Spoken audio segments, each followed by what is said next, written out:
Hello friends, in my last video I'm gonna ask you to solve 3 assignments which is given by me, which will help you to understand GNS3 better. So let me begin with a simple connection between two routers. This is gonna be your first assignment.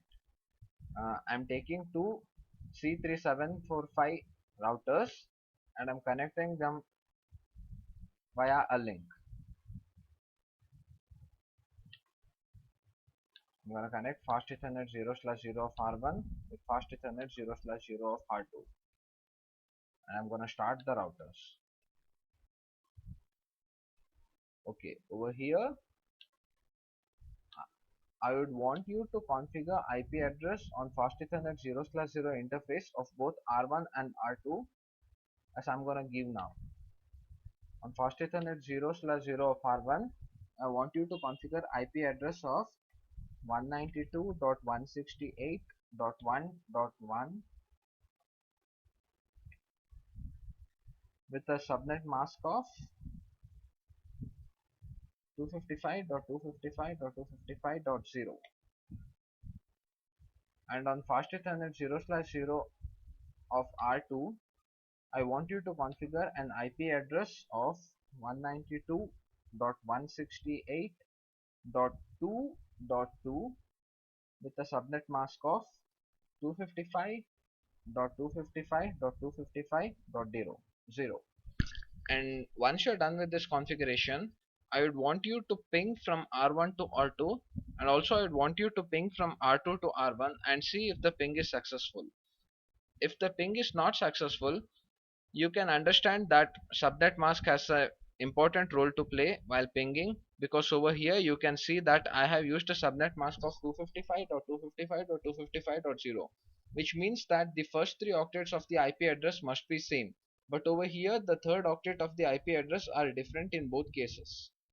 So you might not be able to ping. Anyhow, I would want you to try this once in GNS3. Now let me go to the second assignment.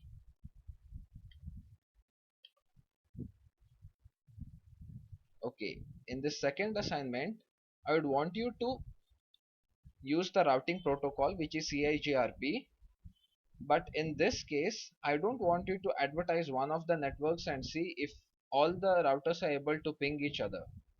So for this example, I'm gonna connect 4 routers, R1, R2, R3 and R4,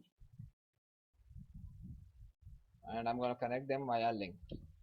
Fast Ethernet 0/0 of R1 with R2, fast Ethernet 0/1 of R2 with R3, fast Ethernet 0/0 of R3 with R4. Okay, I'm going to show you the interfaces as well. Okay, over here I want you to configure the IP address as follows. For link between R1 and R2, use the IP address 192.168.1.0. 1.0 over here means that you can give any value between 1 and 254 for fast Ethernet 0/0 of R1 and R2. Anyhow, the subnet mask must be 255.255.255.0. And for the link between R2 and R3, I want you to use the IP address of 192.168.2.0, again with a subnet mask of 255.255.255.0. Again, any IP address from 192.168.2.1 to 192.168.254 is valid for FA0/1 on R2 and R3. Now for the link between R3 and R4, I want you to configure an IP address of 192.168.3.0 with a subnet mask of 255.255.255.0. And now I want you to run the routing protocol EIGRP on each of the router. I have mentioned the commands in the previous videos. Anyhow, I'm going to tell it to you again. Go to the configuration mode and use the command router EIGRP followed by the autonomous system number, which has to be same for all of these routers. And then you have to advertise each of the network individually. In R1 you have to advertise the network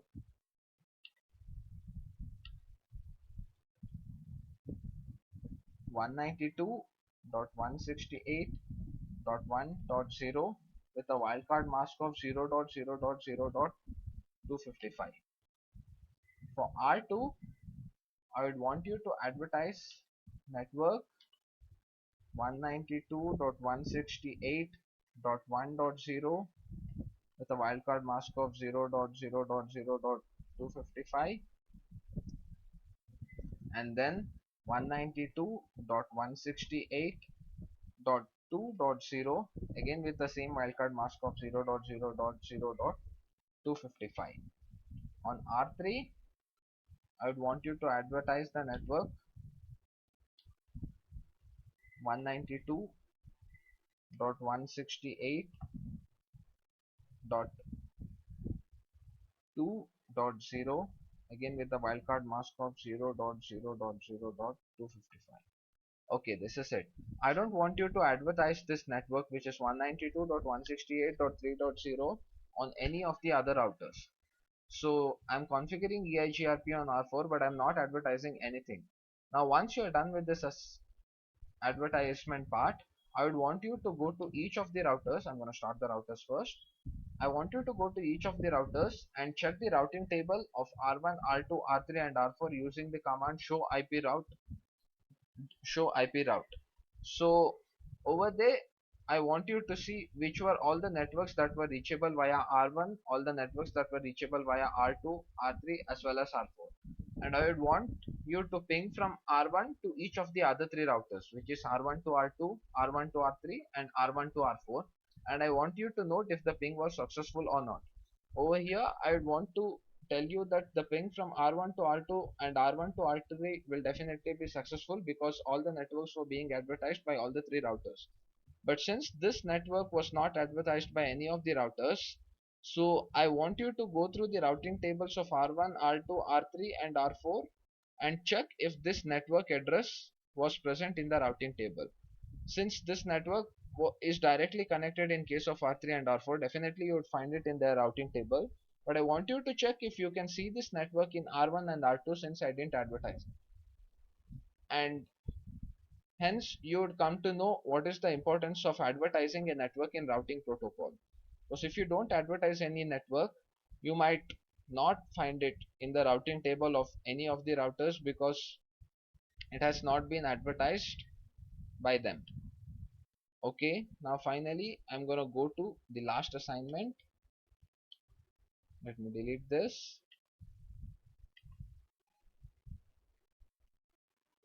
Okay, in the last assignment again I would want you to work with routing protocols, but with a twist over here that I'm gonna introduce loops. So I'm gonna connect 4 routers.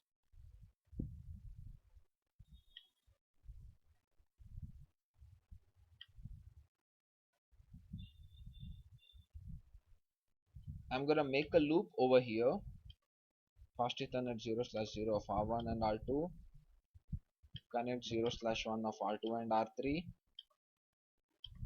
Connect 0/0 of R3 and R4. And connect 0/1 of R4 and R1. Okay, I'm gonna start all the routers again. And the networks which I want you to configure over here are, for the link between R1 and R2, I want you to configure 10.1.1.0 with a mask of 0.0.0.255. For the link between R2 and R3, I want you to configure the address 10.1.2.0 with a mask of 255.255.255.0. I beg your pardon, this is not 0.0.0.255. This is 255.255.255.0. So I'm gonna write it again now.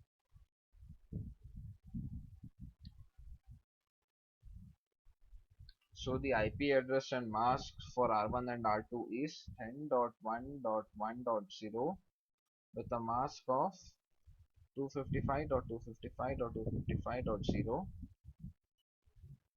and for the link between R3 and R4 I'm going to use the IP address of 10.1.3.0 with a subnet mask of 255.255.255.0, and for the link between R1 and R4 I'm going to use IP address 10.1.4.0 with a subnet mask of 255.255.255.0.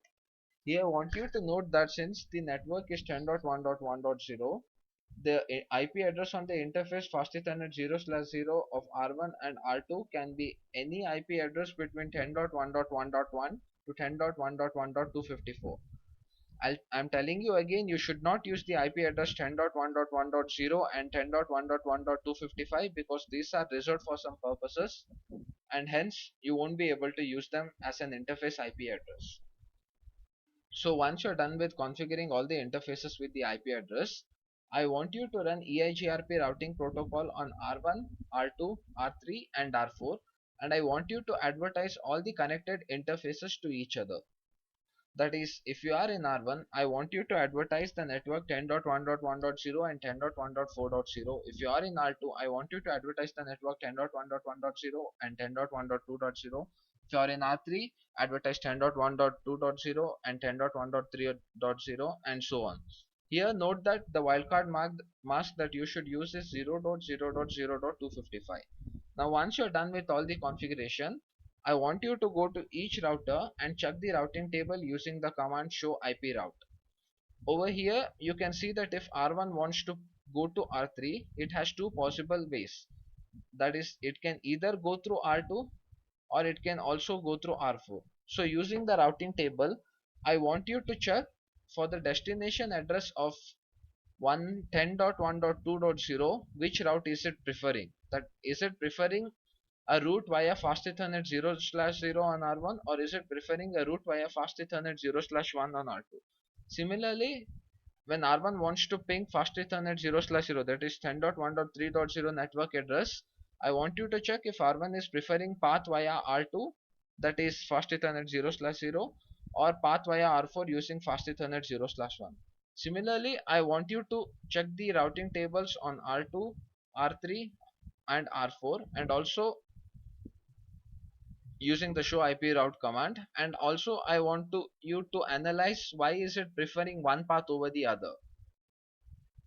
Well, the main reason for this would be path distance.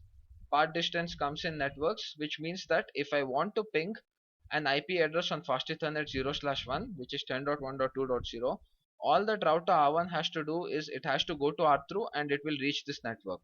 However, if it takes the path through R4, it has to go from R1 to R4, from R4 through R3, then it can reach to this IP address.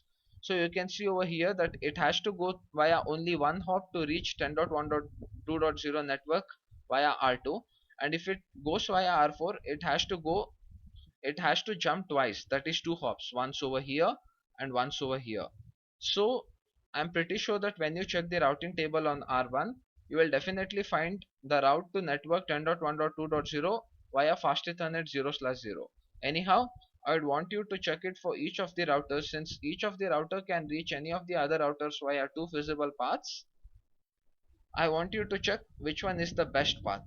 So these are all the assignments I would want you to solve, and in case if you have any problem with them, you can always contact me through my Gmail address, which is meetcoolkarthik@gmail.com, or you can also drop your suggestions or questions in the comments. Well, thanks a lot.